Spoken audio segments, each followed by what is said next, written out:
avec des besoins complexes. Nous sommes en train de travailler sur la sortie d'unités de vie de 6-7 personnes, pas plus, pour avoir un chez-soi digne et respectueux, pour éviter ces départs en Belgique qui sont une vraie souffrance pour les adultes.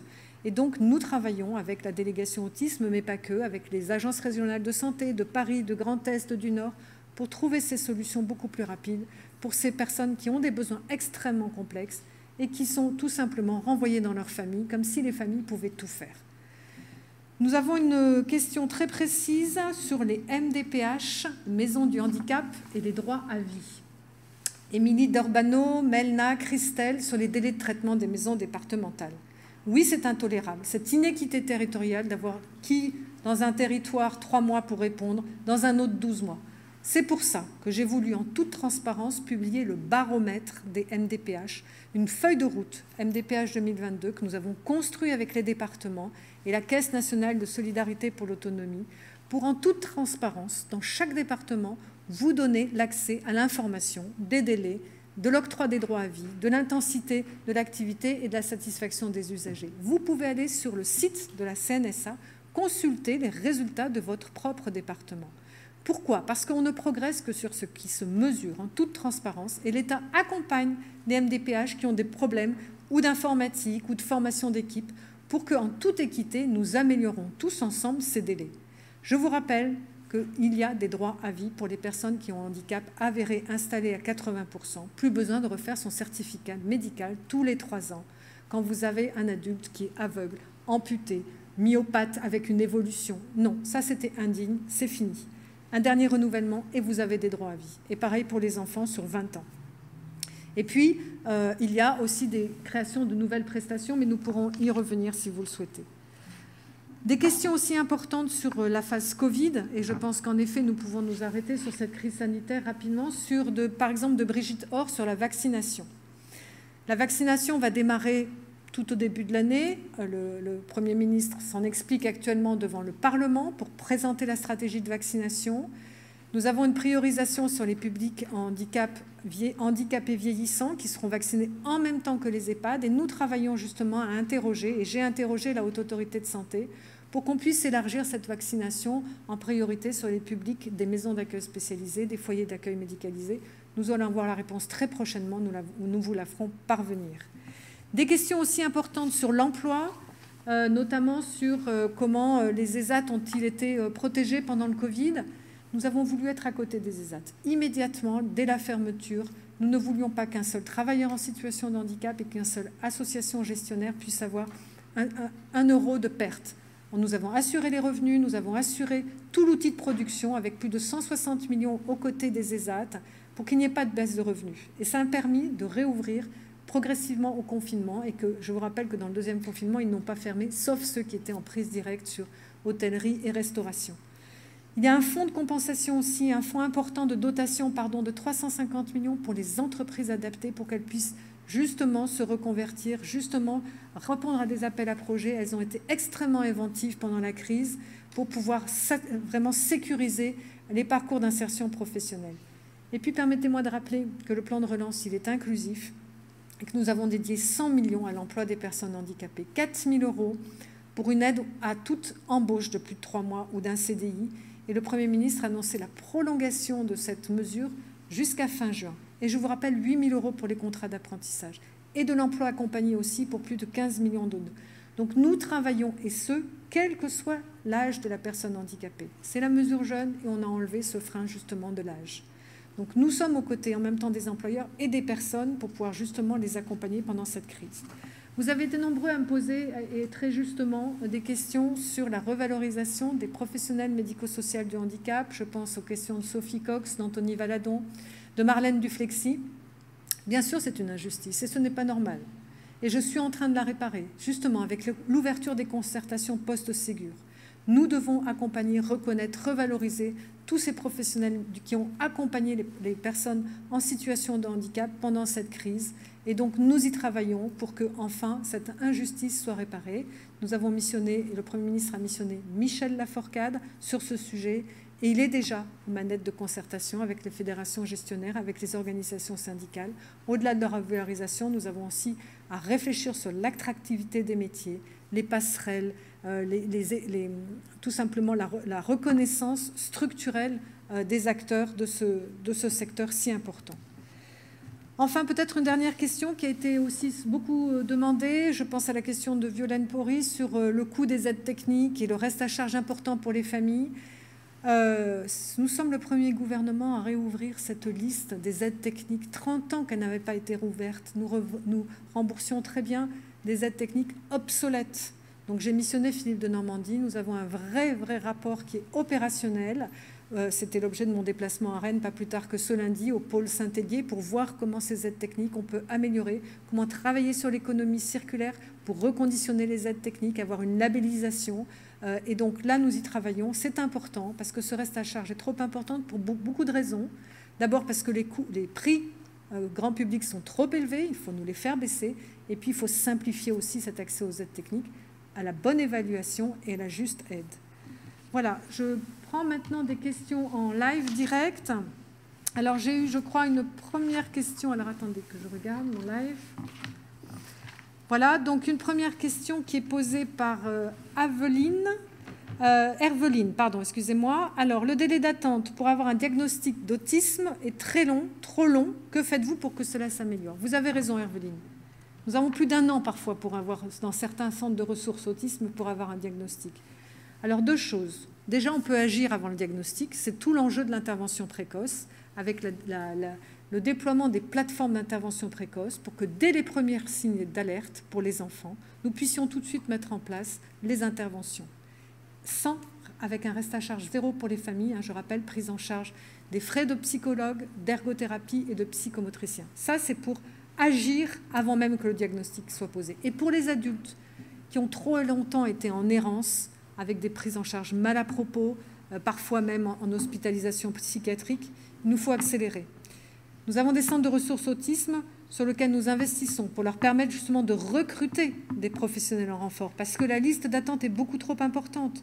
Il y a déjà 50 équivalents temps plein de médecins, de psychologues, d'éducateurs qui ont d'ores et déjà été recrutés pour constituer un vivier tout simplement pérenne, actif, pour traiter justement ces dossiers si on attend, et des professionnels compétents. Nous avons déjà 12 centres de ressources qui ont fait diminuer les délais, mais ça ne va pas assez vite, nous en sommes conscients.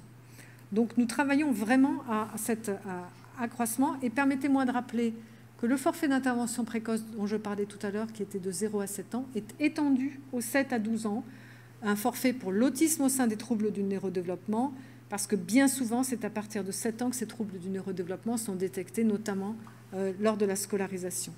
Alors, nous avons une question de Nini Timks. Quand allez-vous revaloriser le statut des AESH et reconnaître leur travail indispensable, mais dans une précarité inacceptable? Oui, vous avez raison, la précarité est inacceptable. C'est pour ça que le ministre de l'Éducation nationale a souhaité que tous les AESH soient contrats éducation nationale. Comme nous sommes arrivés en 2017, 60% des AESH étaient en contrat aidé. Des contrats aidés qui parfois s'interrompaient au milieu de l'année scolaire. Ça, c'est fini. Ils sont tous en CDD et pour beaucoup déjà en CDI. Pour autant, ils ne sont pas encore déprécarisés financièrement. Pourquoi? Pour beaucoup d'entre eux, nous pouvons maintenant offrir du 35 heures grâce justement au pôle d'inclusion d'accompagnement localisé pour permettre justement d'avoir des AESH ressources. Quand ils sont dans le secondaire, ils ont déjà plus d'heures. Donc nous y travaillons. Ils font partie du dialogue social inscrit à l'agenda du ministre de l'Éducation nationale. Nous y travaillons parce que c'est en effet une ressource extrêmement importante. Je rappelle que la moitié des enfants handicapés sont accompagnés. Les autres ont besoin d'adaptation pédagogique, de matériel. Mais pour autant, ceux qui ont besoin d'être accompagnés, il faut qu'ils soient accompagnés par des professionnels qui soient bien dans leur métier et qui peuvent évoluer. J'ai une question de Dominique Gamblin. Reconnaître le personnel du médico-social et revalorisation de salaire. Alors oui, je l'ai dit tout à l'heure, c'était en effet une injustice incompréhensible parce que ces professionnels ont été à côté des personnes handicapées comme les personnels hospitaliers. Donc nous y travaillons. J'ai demandé à ce que ça soit rapide, que ces concertations aboutissent très rapidement en début janvier, en début 2021, pour qu'enfin nous puissions travailler sur une revalorisation salariale. Mais surtout, nous avons ouvert avec Michel Laforcade tout l'enjeu de l'attractivité sur les métiers. Nous avons une question de Sandrine Corbière. À quand la reconnaissance des aidants? Oui, les aidants sont un des piliers de notre société. 12 millions de personnes en situation de handicap, près de 10 millions d'aidants. Des aidants qui s'occupent d'un enfant handicapé, d'un adulte handicapé, mais aussi d'une personne âgée. Alors, nous sommes déjà à leur côté. Je vous rappelle que dès le 1er octobre a été lancé le congé rémunéré pour les aidants qui sont en posture de salariés pour pouvoir enfin leur permettre de concilier vie professionnelle et vie personnelle. 3 mois qu'ils peuvent prendre, soit en demi-journée, soit en journée, pour justement mettre en place, par exemple, un service à domicile pour s'occuper de leur enfant ou pour aller à des consultations qui sont éloignées sur des spécialistes. 3 mois qui sont là, avec à peu près dans les 50 € par jour, 48 pour une personne en couple, 52 € je crois de mémoire pour les personnes qui sont en couple, seules. Pourquoi? Parce que c'est très important d'être serein face à son employeur et de pouvoir lui dire « je pose mes jours » tout simplement pour pouvoir être aidant et accompagner mon enfant ou ma personne âgée. Et ce n'est pas la charge de l'entreprise, c'est l'État qui prend en compte. D'autre part, nous avons développé pour les aidants les plateformes de répit avec des solutions de répit. Ça a été quelque chose d'extrêmement demandé à la sortie du confinement et c'est pour ça que nous avons mis en place le numéro 0800 360 360. J'ai une question de Juliette Longeois. Quid des emplois accompagnés? On veut pouvoir bosser. Alors, je ne comprends pas tellement la question. Des emplois accompagnés, est-ce que c'est l'emploi accompagné dont vous me parlez, Juliette? C'est-à-dire, est-ce que le dispositif d'emploi accompagné, c'est-à-dire pour bosser parfois certains types de handicap, comme par exemple le handicap psychique, est complexe à accompagner dans une entreprise et qu'il faut justement qu'il y ait des services d'emploi accompagnés avec des spécialistes comme l'association Messidor ou Clubhouse qui peuvent venir accompagner la personne, mais accompagner aussi le collectif de travail.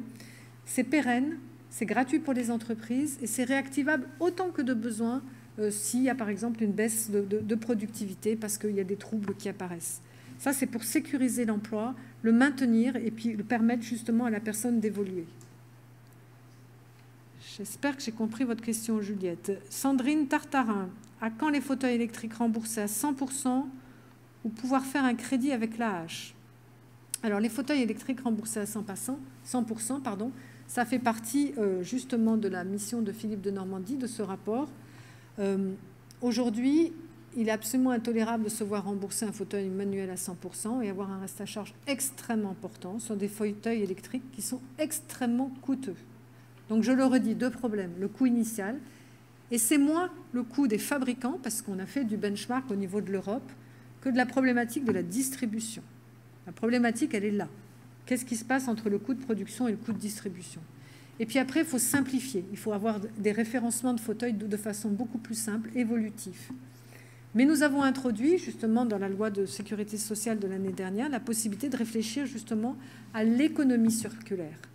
Beaucoup de personnes nous disent « moi, je n'ai pas besoin de changer de fauteuil. J'ai besoin, par exemple, de le réparer ou j'ai besoin d'avoir une évolution de fauteuil. Ce qui m'importe, c'est ma qualité d'usage du fauteuil. » Est-ce qu'on a tous besoin d'être propriétaires de nos aides techniques?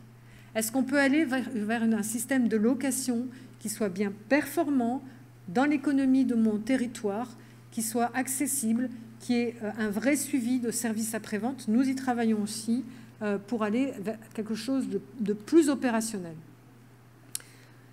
Question de Man Le Penseur. Qu'en est-il de l'accessibilité de tous les lieux publics à l'aube de l'accueil des JO, être dans une société où on ne peut pas circuler, où on veut et quand on veut? Bien sûr qu'il faut qu'on y aille dans cette société accessible et de conception universelle.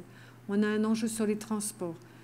À peu près tous les transports tramway et bus sont 100% accessibles. Il y a encore quelques je dirais, lieux qui ne sont pas encore accessibles, mais le matériel roulant est accessible. Il y a encore des arrêts qui demandent des travaux d'accessibilité dans la voirie. Ce qui est important, c'est de pouvoir travailler à travers les commissions d'accessibilité dans les communes. Et là, vous avez votre place. Vous avez votre place en tant qu'usager, si je puis dire, de cette accessibilité universelle, pour travailler avec les communes sur les chemins d'accessibilité. Toujours pareil, on voit des choses ubuesques, des investissements dans des établissements recevant du public qui se mettent en accessibilité, mais pas le cheminement. Donc c'est un travail vraiment de proximité sur lequel il nous faut travailler. Aujourd'hui, les grands établissements recevant du public sont accessibles. Il nous faut travailler sur l'accessibilité du quotidien. Comment on accompagne le commerçant, le café du coin, la pharmacie, dans les villages, dans les villes, dans les bourgs, dans les communes, dans les métropoles, pour les accompagner sur la mise en accessibilité de leurs lieux, de leurs établissements. C'est tout l'enjeu. C'est pour ça que nous allons lancer des ambassadeurs d'accessibilité en service civique, justement pour accompagner les communes et les collectivités pour réfléchir de façon intelligente à cette qualité d'usage de l'accessibilité et de circulation. Pour autant, dans le plan de relance, nous avons fléché une somme d'argent pour que la SNCF maintienne son calendrier, puisqu'elle avait pris du retard à cause de la crise, maintienne son calendrier de mise en accessibilité de toutes les gares et du autour la gare. C'est ça qui est important. Question de... alors, vous avez raison, les Jeux Olympiques et Paralympiques sont un accélérateur. J'ai missionné le préfet d'Île-de-France pour me faire des propositions d'accélération des nœuds de communication sur le métro parisien, qui est une vraie source de difficulté en lui-même, ce métro. Question de Sandrine sur l'intérêt des PIAL. Alors, rappelons peut-être que ce qu'est un PIAL, Sandrine, c'est un pôle d'inclusion, d'accompagnement localisé. C'est quoi? C'est une organisation de l'éducation nationale qui est différente. Les AESH, le ministre les a voulu au plus près des écoles, collèges et lycées et a voulu organiser justement la mise en place des AESH auprès des élèves. Donc, ces PIAL, ils vont être appuyés aussi par des ressources médico-sociales, c'est ce qu'on appelle les PIAL renforcés, pour que cette coopération soit une réalité. Qu'est-ce que je voudrais, moi, pour l'école de demain et qu'est-ce que veut le ministre? Une école où vous, parents, vous n'avez plus besoin de courir pour aller à l'orthophoniste, chez le kiné, chez le psychomotricien. Il faut que ces professionnels libéraux, ces CESAD puissent intervenir dans les écoles. Bien sûr, on en est encore loin sur le territoire de cette géographie, de cette unité de lieu. Mais on y travaille. Et l'intérêt du PIAL, c'est d'organiser justement les interventions et des AESH, et quand il y a des ressources médico-sociales, pouvoir les organiser au plus près des lieux scolaires, écoles, collèges et lycées. Donc c'est une vraie révolution dans l'organisation locale. Question de Mario, revendique et les travailleurs ESAT peuvent avoir un salaire décent et se projeter dans la vie. Alors les travailleurs d'ESAT, ils sont usagers du médico-social. Et j'en parle très librement parce que quand j'ai fait mon duodé le 19 novembre, et je tiens à rappeler qu'il y a eu beaucoup de succès puisqu'il y a eu plus de 10 000 duos qui ont été constitués, malgré la crise, en distanciel, en présentiel, j'ai eu toute la journée avec moi un travailleur d'ESAT, Hakim, pour ne pas le nommer, ça fait 20 ans qu'il bosse en ESAT, et son souhait le plus cher, c'est de pouvoir être embauché en milieu ordinaire. Pourquoi? Il me dit, moi, je ne suis pas usager. Je suis usager du métro, mais je suis salarié, je suis travailleur. Et à ce titre-là, il faut vraiment que nous puissions travailler sur la sécurisation du parcours des personnes qui ont envie de sortir en ESAT, qui peuvent aller dans les entreprises adaptées, qui sont du milieu ordinaire, qui peuvent aller en entreprise dite ordinaire, mais qui ont besoin d'être accompagnés. D'où l'intérêt du dispositif emploi accompagné qui peut prendre le relais. Et c'est ce que nous travaillons avec les ESAT. Question de Magali. À quand le retour de la prime d'embauche pour les salariés handicapés? Bien, ça y est, Magali, depuis le 1er septembre, cette prime, elle existe. C'est les 4 000 € dont je parlais pour toute embauche d'une personne en situation de handicap, pour un CDD de plus de 3 mois ou un CDI. Cette mesure, normalement, c'était, et quel que soit l'âge de la personne en situation de handicap, cette mesure, normalement, elle était jusqu'à fin février. Elle est prolongée jusqu'à fin juin. Le Premier ministre l'a annoncé, pour que ça soit une incitation vraiment à embaucher. Et je pense que nous allons y arriver. Malgré cette crise économique, nous avons voulu vraiment que les personnes handicapées ne soient pas les variables d'ajustement dans cette crise économique. C'est pour ça que nous avons maintenu la Semaine européenne de l'emploi des personnes handicapées.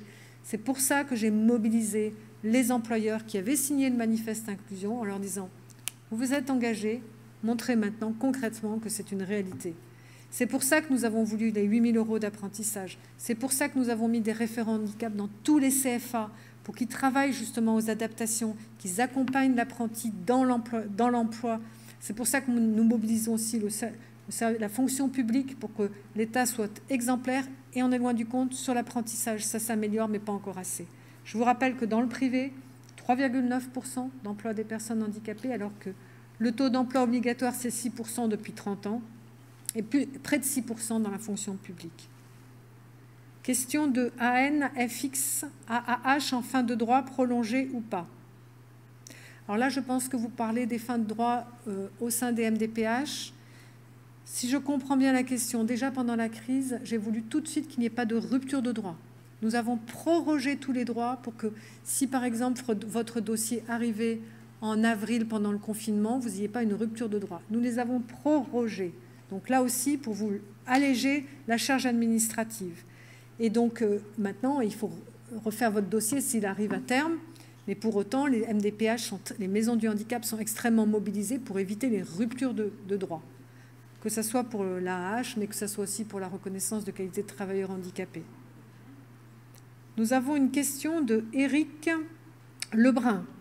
Quand les masques inclusifs pour les écoles maternelles? Alors normalement, ils doivent y être. L'Éducation nationale a fait une énorme commande, près de 400 000 masques inclusifs. Au départ, pour bien sûr les personnes qui ont un enfant sourd dans leur classe, collège ou lycée, et donc le professeur pour que les interactions puissent se passer. Et il y a eu cette grosse commande pour les écoles maternelles. Ils ont été livrés, ils arrivent, ils sont arrivés pour beaucoup d'inspections. Si chez vous, ce n'est pas arrivé encore, appelez l'inspection pour voir où ça en est. Et je tiens à dire aussi que la CAF a fait une commande de 500 000 masques inclusifs pour les crèches. Parce que ce masque inclusif, je le répète, c'est certes un outil de protection, mais c'est un vrai outil de communication. Et peut-être dire aussi que l'État est venu aux côtés des salariés en situation de handicap pour financer le surcoût du masque, qui est certes plus cher qu'un masque ordinaire. Je vous rappelle qu'il est lavable 25 fois, pour que ça ne soit pas un frein à l'insertion professionnelle. Et donc l'État vient couvrir, grâce à l'AGFIP et au FIP, fonction privée et fonction publique, le surcoût de ces masques pour que ça ne soit pas un objet de désinsertion professionnelle. J'ai une question de Magali Viel. Plusieurs années d'attente pour rentrer en CESAD, j'en suis à 3 ans. C'est inacceptable, Magali. C'est inacceptable de devoir attendre 3 ans en CESAD. En attendant, j'espère que vous avez pu bénéficier peut-être d'un PCPE, d'un pôle de prestations externalisées qui permet d'être un peu plus réactif parce que nous pouvons du coup faire travailler des libéraux. Nous avons mis ces PCPE en place. Pour autant, ce n'est pas possible d'attendre 3 ans et j'ai donné les instructions justement aux agences régionales de santé pour qu'on soit plus rapide, pour tout simplement mobiliser les crédits jusqu'en région, pour que les organisations gestionnaires puissent être plus réactives pour traiter ces listes d'attente. C'est insupportable et vous avez raison de le souligner. Nous avons une question de Juliette sur la PCH parentalité et son fonctionnement. Prestation de compensation du handicap, une grande nouveauté attendue depuis des années par les personnes en situation de handicap, d'avoir l'aide nécessaire quand on est parent soi-même en situation de handicap. Alors qu'est-ce que c'est? On a voulu être très pragmatique. C'est un forfait dès la naissance de l'enfant, à partir du 1er janvier 2021, une demande à la MDPH, le certificat de naissance, et vous aurez un forfait de 900 € par mois qui vous permet de mettre en place l'aide que vous voulez, jusqu'à concurrence de 900 €, sans justificatif. Et vous avez aussi un forfait d'aide technique de 1 200 € à la naissance de l'enfant, aux 3 ans de l'enfant de nouveau, et aux 6 ans pour acheter du matériel adapté. Une table allongée, par exemple, si on a besoin, qui monte et qui descend. Voilà, des aides techniques qui sont appropriées à votre situation de handicap pour que vous puissiez être pleinement parent. C'est par exemple une aide humaine qui vient le soir 1 heure parce que je suis empêchée de donner le bain à mon enfant. C'est par exemple une aide qui vient parce que j'ai un handicap psychique ou un handicap mental, qui vient m'expliquer certains gestes, qui vient me guider dans ma parentalité. Voilà. Il ne faut plus que ça soit un frein à la parentalité, le fait d'être en situation de handicap. C'est une grande avancée. On l'a voulu rapide, on l'a voulu utilisable immédiatement. Et dans 1 an, nous ferons le bilan. Et s'il faut l'adapter, nous l'adapterons. Nouvelle question de Sandrine. À quand un logement adapté? 5 ans d'attente et toujours rien.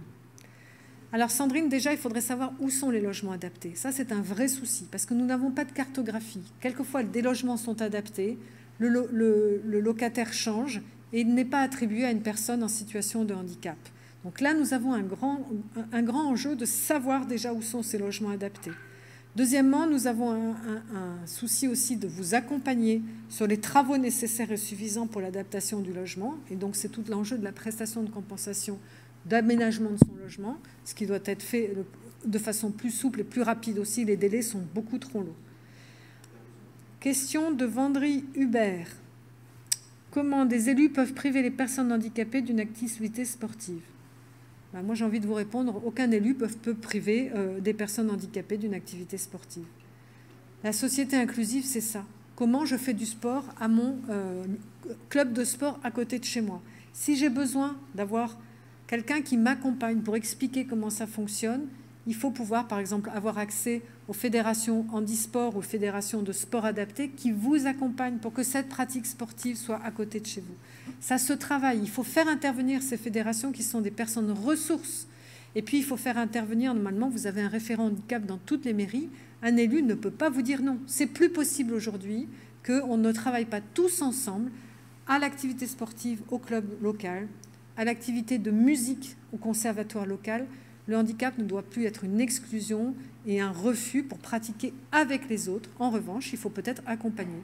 Si vous avez un CESAD, demandez-leur de vous accompagner là. Si vous voulez faire du sport à côté, Fédération Handisport, Fédération Sport Adapté, qui vient en appui pour expliquer les adaptations nécessaires pour faire du sport à côté de chez vous. J'ai une question de Magali. Quand donc les prises en charge seront-elles remboursées psychomotricité, ergothérapie? Alors, ces prises en charge, elles sont remboursées dans le cadre du forfait d'intervention précoce pour l'autisme au sein des troubles du neurodéveloppement. C'est justement pour cette prise en charge précoce que nous avons voulu, sur ces 3 éléments, psychomotricité, ergothérapie et psychologue, qui ne sont pas prises en charge par la sécurité sociale, que vous n'ayez plus de reste à charge à sortir et à débourser. Pour autant, après, les compléments d'allocation d'éducation pour enfants peuvent prendre le relais. Mais ce qu'on voulait, c'était vraiment pouvoir intervenir le plus précocement possible. Donc, 2 solutions. Soit c'est pour une prise en charge précoce et ça sera poussé de 7 à 12 ans pour que justement, on le sait très bien, l'intervention précoce peut avoir des résultats. S'il s'agit d'un autre type d'âge, bon, il faut faire un dossier à ce moment-là à la maison du handicap, avoir les devis et les compléments d'AEH peuvent être aussi une solution pour être prise en charge. Question de Fanny. Vous ne craignez pas une fuite des professionnels du médico-social suite au Ségur? Oui, Fanny, je le crains et je suis vraiment alertée par les fédérations, par les associations gestionnaires, que, en effet, aujourd'hui, cette inéquité de revalorisation entraîne des difficultés. Nous avons, dans certains organismes gestionnaires, dans certains établissements, des alertes. Je suis tout à fait consciente. Le terrain me tient informé. Je vous rappelle que je fais une visio hebdomadaire avec tous les organismes gestionnaires qui justement m'alertent sur ces sujets, mais sur bien d'autres, et nous travaillons en bonne intelligence pour trouver les solutions. Donc oui, il est urgent de mettre ce problème sur la table. C'est pour ça, encore une fois, que le Premier ministre et moi-même, nous avons missionné Michel Laforcade, qui est l'ancien directeur général de l'agence Nouvelle-Aquitaine, qui connaît excessivement bien ces sujets et qui, je l'espère, va aller très vite. J'ai une question de Marie. Pourquoi les personnes autistes doivent refaire un dossier AAH tous les 2 ans? Alors Marie, normalement, elle ne devrait plus avoir à le refaire. Pour celles qui ont un taux à 80%, elles ont des droits à vie. Pour celles qui sont entre 50 et 80, nous allongeons énormément justement les notifications parce que 2 ans, c'est insupportable. Et permettez-moi de dire, en tout cas, là vous parlez d'AH, mais pour les enfants, ce que nous avons aussi changé dans la vie quotidienne des familles, c'est qu'elles n'ont plus besoin de refaire leur dossier tous les ans pour la scolarisation. Les AESH, les dispositifs d'ULIS, alors c'est des termes un peu compliqués, mais les familles concernées les connaissent bien, ils sont octroyés pour un cycle scolaire. Et ça, c'est important aussi. Ne perdons plus de temps à demander des renouvellements. C'est du gagnant-gagnant d'abord pour vous, famille, pour les équipes des MDPH qui peuvent du coup s'occuper vraiment de l'accompagnement des familles et non plus de renouvellement à l'identique. C'est du gagnant aussi pour l'éducation nationale qui peut faire de la programmation, qui peut anticiper les besoins et les mettre en place. Donc pour l'AAH, normalement, vous n'avez pas besoin de le refaire tous les 2 ans. Elle peut être attribuée de façon beaucoup plus longue, jusqu'à 5 ans, jusqu'à 10 ans, et à vie pour les personnes qui ont un taux au-delà de 80%. J'ai une question d'Isabelle. À quand l'application des recommandations de la HAS en matière de prise en charge de l'autisme? Eh bien, j'ai envie de vous répondre tout de suite. Il ne devrait plus y avoir de prise en charge qui ne reflète pas justement les préconisations de la HAS. Et nous nous y employons. À chaque fois, nous travaillons avec les agences régionales de santé pour, quand nous avons justement des signalements de dysfonctionnement, de mauvaise prise en charge, de pouvoir intervenir. Il faut qu'on aille massivement sur la formation des professionnels encore, qui sont parfois trop éloignés encore de ces préconisations. C'est tout l'enjeu de la stratégie nationale pour l'autisme au sein du trouble de neurodéveloppement. Formation sur en même temps les professionnels, formation aussi des parents, hein, puisque nous travaillons avec la CNSA sur des sessions de formation pour que les parents s'approprient aussi les méthodes, s'approprient ces recommandations qui sont importantes. C'est long, c'est certain, on revient de très loin en France, on en a conscience, mais c'est un axe prioritaire de la stratégie, formation, formation et formation, pour que justement nous n'ayons plus ces prises en charge qui ne sont pas adéquates et que nous puissions agir ensemble.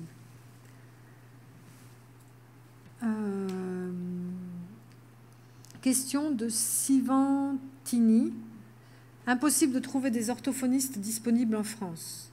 Alors, c'est pas partout pareil. Il y a des zones qui sont extrêmement en tension, hein, notamment dans les zones de déserts médicaux. Donc ça, c'est très important. Pour autant, nous avons développé la téléconsultation. Et c'est aussi un outil hein, pour les problématiques de déplacement importantes, notamment dans les régions rurales. La téléconsultation se développe énormément. Pendant la crise, nous avons mis en place immédiatement la téléconsultation aussi pour autres que les orthophonistes, les ergots, les psychomotes, parce que nous ne voulions pas qu'il y ait des pertes d'acquis sur les rééducations. Donc oui, je pense que la téléconsultation est vraiment un levier pour permettre justement dans les lieux extrêmement complexes, avec beaucoup d'éloignement, permettre de maintenir cette prise en charge si importante pour beaucoup d'enfants. Alors j'ai une question de Chloé. Pourquoi devoir refaire mon dossier tous les ans quand le handicap est de naissance? Chloé, vous posez là un enjeu majeur. Vous n'avez plus besoin de le refaire tous les ans. Vous avez des droits pour l'allocation adulte handicapé, je l'ai dit, qui peuvent aller jusqu'aux 20 ans de l'enfant. Et après, ça sera une AH à vie. Cette question de droit, en fait, nous avons été bâtis dans la grande loi de 2005 avec les maisons du handicap qui sont sous responsabilité des présidents de conseils départementaux, je tiens à vous le redire.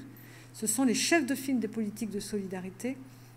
Nous avons perdu du temps parce que nous avons dit que chaque département peut choisir son système informatique en 2005. Quand je suis arrivée en 2017, on avait déjà lancé cette idée d'un système commun.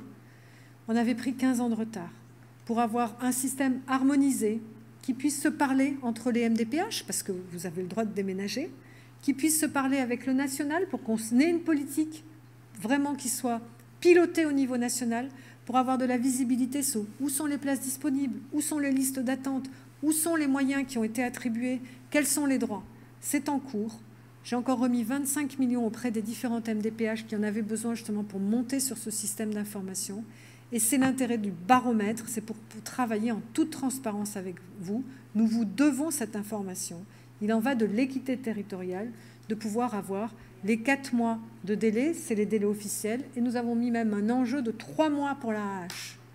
Nous avons encore des retards colossaux sur la PCH, c'est indéniable, parfois jusqu'à 12 mois. C'est intolérable et nous devons y travailler. Mais normalement, vous n'avez plus besoin de refaire tous les ans votre dossier. Question de Philippe. Nous avons un gros problème dans le numérique et le digital. Alors, il y a 2 questions dans votre interrogation. Il y a l'accessibilité numérique pour tous. Avec Amélie de Montchalin, ma collègue à la transformation publique, nous travaillons vraiment à ce que cette accessibilité soit une réalité. On est très loin du compte. On est aujourd'hui à une vingtaine de % de tous les grands sites qui sont consultés, les 250 sites les plus importants en termes d'accessibilité universelle, c'est-à-dire tout type de handicap.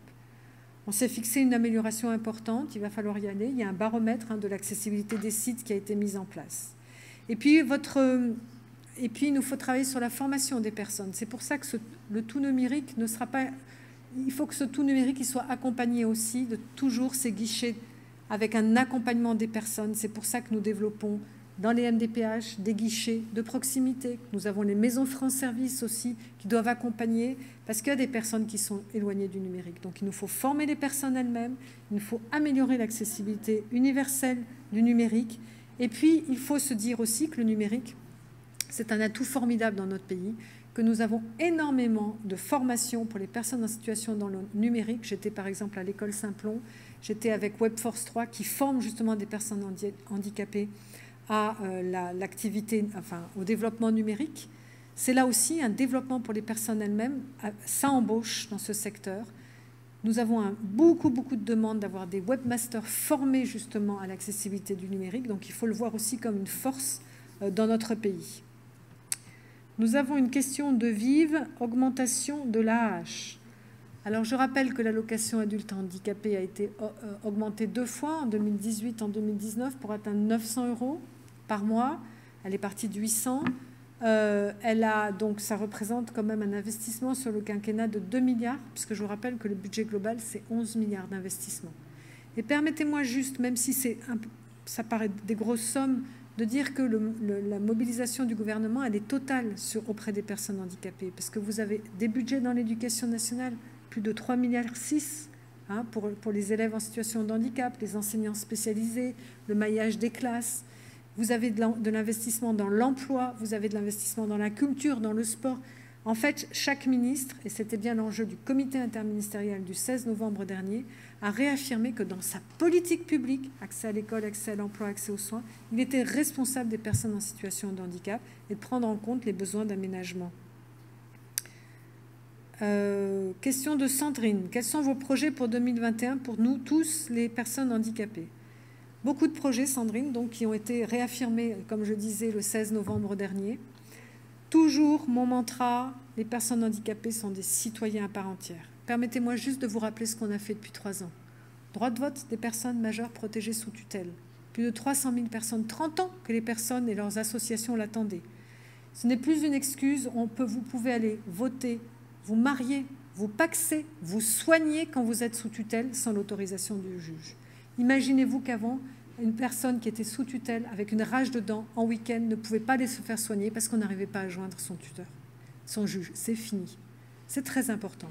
Nous avons aussi l'augmentation de l'AH, nous avons les droits à vie, nous avons la PCH parentalité pour que vous soyez parent quand vous êtes en situation de handicap. Mes projets pour 2021, c'est continuer ce sillon, accélérer l'octroi des droits, accélérer l'équité du territoire, et puis bien sûr mes 2 chantiers fondateurs qui sont l'école inclusive, parce que je pense que c'est là où on va changer la donne sur une génération à venir, sur l'emploi, et bien sûr accompagner, pour ne laisser personne au bord du chemin, ceux qui ont les besoins les plus complexes. Il est absolument intolérable aujourd'hui que certains adultes autistes sévères doivent partir en Belgique pour avoir une réponse. Ça, nous voulons que ça soit fini. Nous travaillons justement à des mises en place, des sorties de petites unités à 6-7 personnes pour permettre justement cette dignité de vie pour les personnes les plus complexes. Voilà rapidement mes projets pour 2021. Dire aussi que l'accessibilité universelle, l'accessibilité du gouvernement, c'est indispensable et c'est pour ça que je remercie les interprètes et les vélotypistes qui nous permettent d'être 100% accessibles. Je vous rappelle que le président, le Premier ministre, les conférences de presse santé ne sont plus jamais sans un interprète langue des signes. Il en va de pouvoir toucher en termes de communication l'ensemble de nos concitoyens. Voilà, je suis désolée, on me dit que le temps imparti du fait de notre retard du début est arrivé à son terme. Vous dire merci parce que c'est important que nous puissions dialoguer. Pour redire aussi peut-être que nous sortons aussi une foire aux questions qui est remise à jour régulièrement. Cette foire aux questions, elle est accessible, que nous avons toujours les communications faciles à lire, à comprendre pour que tous nos concitoyens soient informés.